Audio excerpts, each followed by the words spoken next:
కానీ సార్ ఇక్కడ మీరు ఒక మాట అన్నారు. చంద్రచూడ్ చంద్రచూడ్ చేసిన వ్యాఖ్య అని చెప్తూ ఎవరైతే ఎక్కువ డిస్క్రిమినేషన్‌కి గురయ్యారో వారికి బెనిఫిట్ రావాలి. చాలా డెమోక్రాటిక్ స్టేట్మెంట్ కదా అది. అక్కడి వరకు డెమోక్రటిక్. మరి మడత పేజ్ ఎక్కడుంది? మడత పేజ్ ఎక్కడ ఉంటుందంటే, అంటే ఆ జడ్జిమెంట్ మొత్తంలోకి ఆ విభజన జరగాలి. ఈ విభజనలో ఎవరైతే ఎక్కువ డిస్క్రిమినేట్ అవుతారో, ఎవరు ఎక్కువ వెనుకబడినారో వాళ్ళుగా అని ఏం చెప్పినాడు ఆయన? దీనికి సంబంధించినటువంటి సర్వేనో లేదా ఇందాక చెప్పిన ఈ 3 అంశాలు ఎన్యూమరేషనో లేకపోతే ఎంపిరికల్ డేటానో బేస్ చేసుకొని మీరు ఈ రిజర్వేషన్లు పంపిణీ చేయొచ్చు అని అన్నాడు. ఎవరు చేయాలి ఇది? కుల గణన జరగాలి అని చెప్పి గత ఒక 10 సంవత్సరాలుగా డిమాండ్ 2010 నుంచి ఉంది. అది మొత్తంగా కాంగ్రెస్ పార్టీ ఎజెండాలో కూడా వచ్చింది. నిన్నాక మొన్న కూడా పార్లమెంట్లో రాహుల్ గాంధీ కులగణన చేయాలన్నందుకు, కులం లేనోడివి నీకేం కులగణన రా అన్నాడు ఒకడు, ఒక ఎంపీ. ఎందుకంటే నువ్వు ముస్లింకో, తెలుగుకో, హిందువుకో, పార్సీకో ఎవరికి పుట్టినో ఆ లెవెల్లో నేలబారుగా మాట్లాడినటువంటి పరిస్థితి ఉంది. ఇదే భారతీయ జనతా పార్టీ కులగణన చేయము, ఇది దేశ దీనికి సంబంధించినటువంటి దానికి విఘాతం కలిగిస్తుందని మాట్లాడుతున్నారు. కులము దేశంలో ఉండి మేడిపండు ఎట్లాగైతే లోపల అన్ని పురుగులు ఉండి పైకి మెరిసినంత మాత్రం అది మేడిపండు కాకుండా పోదు. కులము ఒక వాస్తవమా, సామాజిక వాస్తవమా కాదా అనేది ఒకటి. రెండోది, మీ మొత్తం బడ్జెట్ అంతా కులాల ఆధారంగానే ఉంది. నిన్న మనం తెలంగాణ శాసనసభలో బడ్జెట్ ప్రవేశపెట్టినారు. బీసీల సంక్షేమానికి ఎంత, ఎస్సీల సంక్షేమానికి ఎంత, పేదరిక నిర్మూలనకి ఎంత మీరే చెప్తున్నారు కదా. మరి అది గణన చేయకుండా ఎందుకు ఇస్తున్నారు? బడ్జెట్ లెక్కలు చేయాలి కదా. కులం గుర్తించినట్లు ఇచ్చినట్లు. ఇవాళ చంద్రచూడ్ చెప్పినట్టు దాని ప్రకారము ఏదో ఒక అసెస్మెంట్ అయితే జరగాలి, జనాభా అసెస్మెంట్ జరగాలి. అక్కడికి పర్వాలే. ఈ అసెస్మెంట్ ఎట్లా జరగాలి? మీరు మళ్ళీ వెనక్కివ్వండి. మొదట రిజర్వేషన్లు చంద్రబాబు నాయుడు తీసుకొచ్చినప్పుడు జస్టిస్ రామచంద్రరాజుతో కమిషన్ వేసినారు. ఆయన అప్పటి పాత జనాభా లెక్కలని తీసుకొని, జనాభా లెక్కలు కూడా ఇస్తలే, మీరు మనకోటి మర్చిపోతున్నారు, ప్రొజెక్షన్స్ తీసుకున్నారు. 31లో మాదిగా ఇంత ప్రొజెక్షనే, వేరే లెక్కలు లేవు కదా సార్. లెక్కలు లేవు కాదు, లెక్కలు చేయడానికి వీళ్ళదని కదా. చాలామంది చెప్తారు మనకు సమగ్ర కుటుంబ సర్వే అని తెలంగాణ వచ్చిన నెల రోజులకి, ఆగస్టు నెలలో 2014లో ఒకటే రోజు మొత్తం మందిని లెక్క పెట్టినారు. సబ్ కాస్ట్ వైజ్ లెక్క పెట్టినారు, ఆక్యుపేషన్ వైజ్ లెక్క పెట్టినారు. కోర్టుకు పోతే కోర్టు ఏం చెప్పింది? అది వాడడానికి వీల్లేదు, సెన్సెస్ చేయడం కేవలం సెంట్రల్ గవర్నమెంట్ బాధ్యత, మీరు సెన్సెస్ చేసిన దానికి అక్యురసీ ఉండదు, దానికి సెన్సెస్ కమిషన్ ఉంది అక్కడ, కాబట్టి మీరు చేయడానికి వీల్లేదని చెప్పి ఆ డేటాని ఇవాళ కూడా వారలే. ఇంకా విచిత్రం ఏంటంటే తెలంగాణ వాళ్ళ కోసం చేశారు, ఆంధ్రలో డిస్క్రిమినేట్ చేస్తారని పోయాడు ఒక పెద్ద కోర్టుకి. దాన్ని అట్లా ఆపేసినారు, ఇప్పటికి కూడా ఆపేసినారు. ఆ డేటా లేదు ఇప్పుడు, పబ్లిక్ యూజ్లో లేదు. ఎస్, దాన్ని బేస్ చేసుకొని ఏ కమ్యూనిటీ ఎంత ఉంది అసెస్మెంట్ స్కీములు అట్లే వచ్చినాయి కదా. స్కీములు అట్లా వచ్చినాయి. కానీ ఇప్పుడు పెట్టిన దానిలో ఈ 3 పదాలు వాడడం వల్ల ఒక సైంటిఫిక్ బేసిస్లో ఎన్యూమరేషన్ జరిగి, ఒక సైంటిఫిక్ బేసిస్లో ఎంపిరికల్ డేటా తీసుకొని, ఇగో ఈ మొత్తము 15%లో ఇగో ఈ 5% బాగా వెనుకబడిన వాళ్ళు, ఈ 4% ఇంకా బాగా వెనుకబడిన వాళ్ళు, ఈ 1% అసలు అభివృద్ధి లేని వాళ్ళు, ఈ 4% చాలా అభివృద్ధి, ఏదో ఒక కేటగిరీ, ఏదో ఒక పద్ధతిలో ఈ విభజన జరగాలి.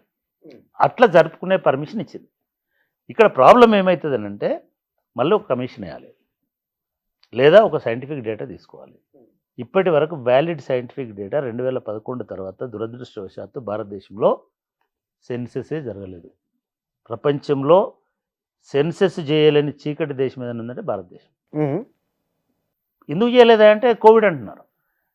100 కోట్ల మందితో ఎలక్షన్లలో ఓట్లు వేయించుకొని పార్లమెంట్ ఎలక్షన్లు పెట్టినారు. ప్రతి రాష్ట్రంలో ఎలక్షన్లు అయినాయి. అరే 2011లో కోవిడ్ ఎక్కడుంది? 2011లో మీకు 3 రాష్ట్రాల్లో ఎన్నికలైనాయి.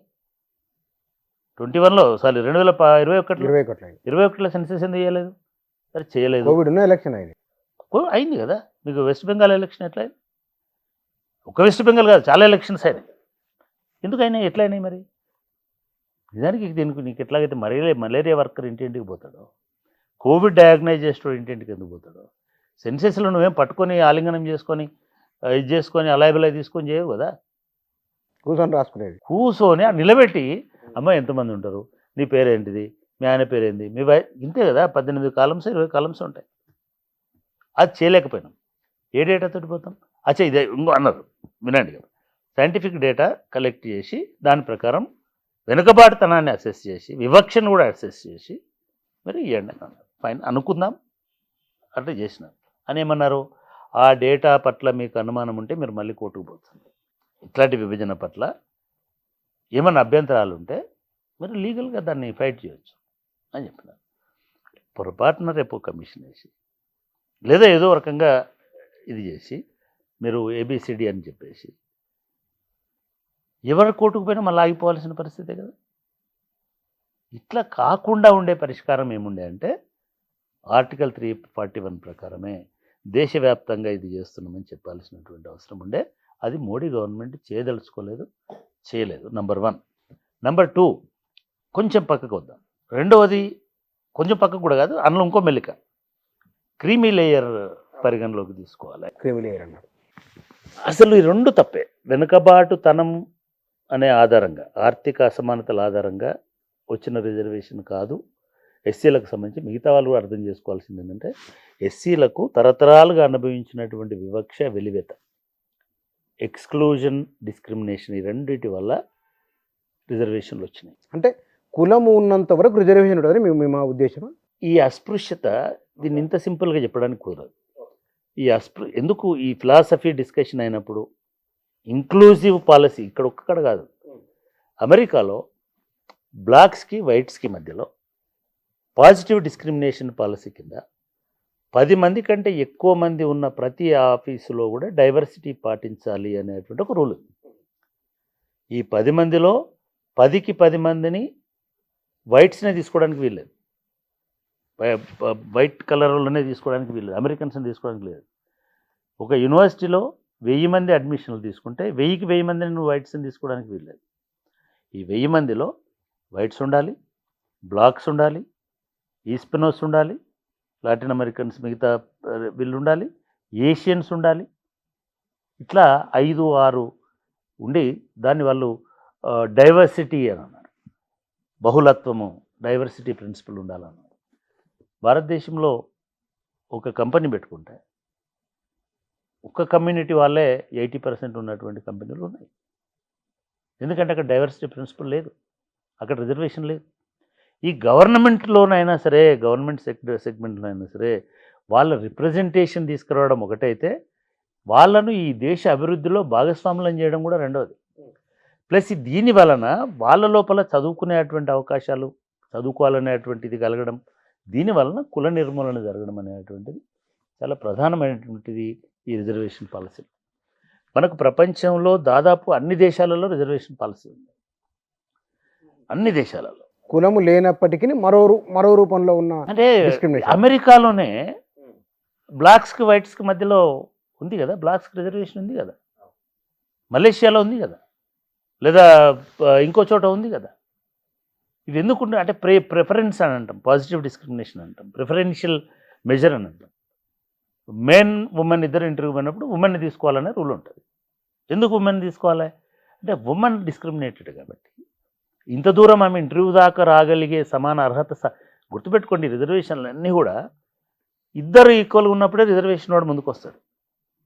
ఇద్దరు గ్రాడ్యుయేషన్ చదివితేనే సివిల్ సర్వీసెస్ రాస్తారు. ఇద్దరు గ్రాడ్యుయేషన్ అనేది ప్రాథమికమైనటువంటి క్వాలిఫికేషన్.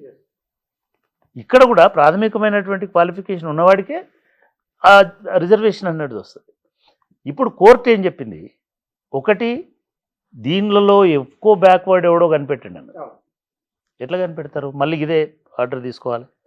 రెండోది ఏమన్నా చాలా వ్యాఖ్యానాలు చేసింది. రెండోది ఇంతకుముందు వచ్చినటువంటి అన్నీ తీసుకోండి, ఎవరెవరికి ఇంట్లో ఎక్కువ మంది ఎవరు వస్తున్నారో కూడా చూడండి, ఇవన్నీ మాట్లాడి. సపోజ్ మీరు ఒక యూనివర్సిటీలో ఉన్నటువంటి ప్రొఫెసర్లను తీసుకున్నారు, సపోజ్ మా దగ్గర ఎక్కువ ఉన్నారు అనుకోండి, అంటే అక్కడ ఇయ్యరా రిజర్వేషన్? అక్కడ కొన్ని రంగాలలో కొన్ని కులాలు ఎక్కువ ఉండొచ్చు, కొన్ని రంగాలలో కొన్ని కులాలు తక్కువ ఉండొచ్చు. దీన్ని ఎట్లా క్లాసిఫై చేస్తారు అనేటువంటి ఒక పంచాయతీ వస్తుంది. మళ్ళీ ఏమన్నారు, మీకు ఏమైనా అన్యాయం జరిగినట్టు వస్తే మళ్ళీ మీరు కోర్టులో ఛాలెంజ్ చేయండి అని చెప్పారు. ఇది ఇక్కడికి క్లోజ్డ్. వాళ్ళ జనాభా ప్రకారం వాళ్ళకు ఖచ్చితంగా రిజర్వేషన్స్ ఉండాల్సిందే అని అంటే ఈ గొడవ ఉండకపోయేది కదా. అక్కడ ముగిస్తే అయిపోయేది దాన్ని. ముగించాలి కదా, ఉమ్. ముగించకుండా ముడులు వేసినావు కదా మళ్ళీ.